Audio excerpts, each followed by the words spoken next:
The Economic Update with Tatiana Bailey. In today's Economic Update, April's Consumer Price Index report showed inflation cooled more than expected last month. Yeah, so right now, Dr. Bailey has a deeper dive on the latest inflation report and when this could impact, the tariffs could impact and reach your wallet.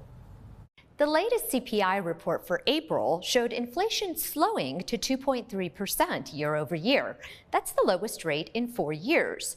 Core inflation, which strips out food and energy, held steady at 2.8%, but also a 4-year low. Let's take a look. As the chart shows, we are still seeing higher than normal inflation in shelter, which is both rental and owned housing, medical services, food and transportation, which also includes auto insurance. New and used vehicle prices were sky high last year, so relative to last year, those price increases are now moderate. Energy has been a big savior to overall inflation. Once you take account of inflation, real average hourly earnings are up only 1.4% compared to a year ago. While still above the Federal Reserve's 2% target for inflation, this moderation is quite welcome given how long we've been waiting for it. Consumer sentiment surveys, which I talk about extensively, are at record lows and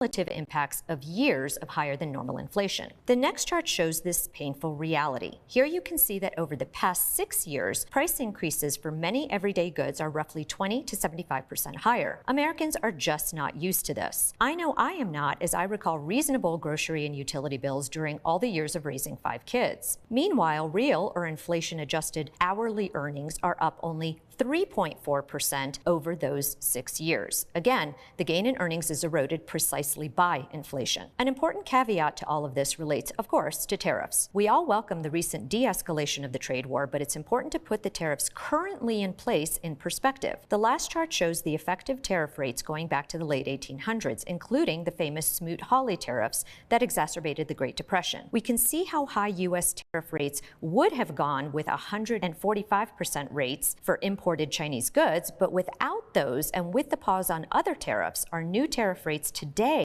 are still much higher than they were before. Most economists are predicting that the current tariffs will hit our pocketbooks later this summer. Let's hope that's not the case.